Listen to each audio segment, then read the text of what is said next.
Hello guys, welcome back to our channel. और आ चुके हैं मैं कौन के साथ। तो आज की वीडियो में हम बात करेंगे श्री कृष्ण और भीष्म पितामह में समानता और भीष्म श्री कृष्ण ने बताया भीष्म पितामह की रहस्य। जी हाँ दोस्तों, आज आपकी वीडियो में बात करेंगे श्री कृष्ण ने बताया भीष्म पितामह के रहस्य। तो चलिए गाइस शुरू करते हैं आज की अपनी इस वीडियो को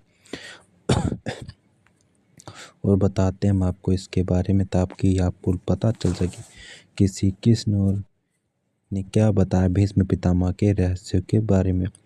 तो भगवान श्री कृष्ण और भीष्म पितामह दोनों में ही आश्चर्यजनक रूप से कुछ समानता है, जिन्हें जानकर आप हैरान हो जाएंगे। हालांकि यह कहना जरूरी है कि भगवान और इंसान की तुलना की जा सकती है, यह तुलना नहीं बल्कि दोनों के ही जीवन की समानता की बातें हैं। तो पहली समानता क्या है बताते हैं श्री कृष्ण भीष्म के बारे में। दोनों ही अपने माता पिता की 8वीं संतानें थे। भीष्म गंगा और शांतनु के, तो श्री कृष्ण देवकी और वासुदेव के 8वें पुत्र थे। जी हाँ दोस्तों, जो भगवान श्री कृष्ण थे और भीष्म पितामह थे, वह दोनों ही 8वें पुत्र थे अपने माता पिता के। दूसरी समानता क्या थी जो भगवान श्री कृष्ण बताते हैं भीष्म पितामह के बारे में। दोनों ही सर्वश्रेष्ठ धनुर्धर थे। श्री कृष्ण के धनुष का नाम सारंग था, भीष्म के धनुष का नाम भी वायव्य था। तीसरी समानता जो बताते हैं श्री कृष्ण भीष्म के बारे में कि प्रतिज्ञा प्रति दोनों ही दृढ़ प्रतिज्ञ थे। श्री कृष्ण ने युद्ध में शस्त्र न उठाने की प्रतिज्ञा ली थी और भीष्म ने आजीवन ब्रह्मचारी और सिंहासन के प्रति समर्पित करने की प्रतिज्ञा ली थी।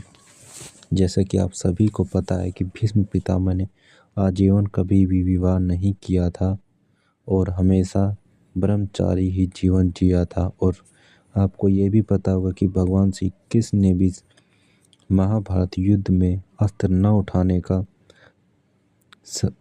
प्रतिज्ञा ली थी और भगवान श्री कृष्ण ने भी अस्त्र नहीं उठाए थे महाभारत युद्ध में।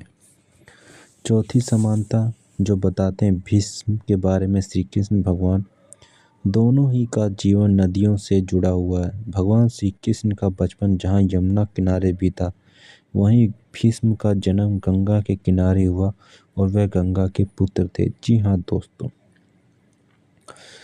जैसे कि आप सभी को पता है श्री कृष्ण भी अपने यमुना किनारे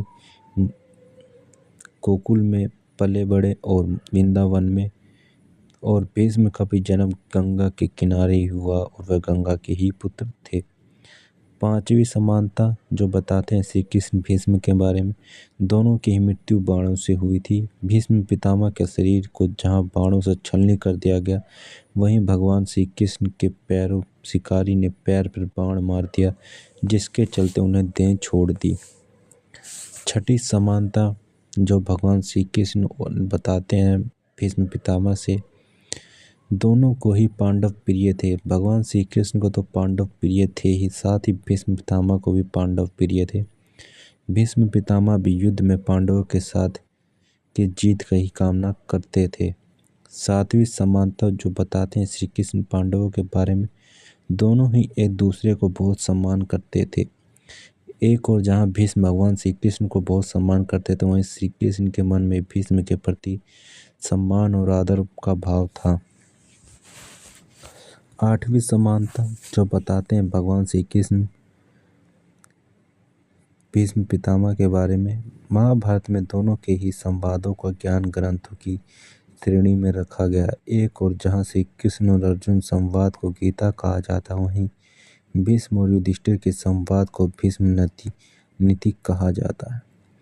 नौवीं समानता जो बताते हैं श्री कृष्ण भीष्म पितामह के बारे में कि दोनों ही युद्ध में दो पक्षों के केंद्र में थे। एक और जहां भीष्म कौरवों की सेना के सर्व थे, वहीं श्री कृष्ण पांडवों की सेना के सर्व थे। तो ये थी गाइस आज की हमारी वीडियो, जहां मैं जाना भीष्म पितामह और श्री कृष्ण के बारे में कुछ अद्भुत रहस्य जो दोनों में समानते थे सम्मान थे। तो उम्मीद करता हूँ कि आज ये वीडियो आपको अच्छी लगी। वीडियो अच्छी लगी तो वीडियो को लाइक करें, चैनल पर नए हो तो चैनल को सब्सक्राइब करें। तो मिलते हैं नेक्स्ट वीडियो में।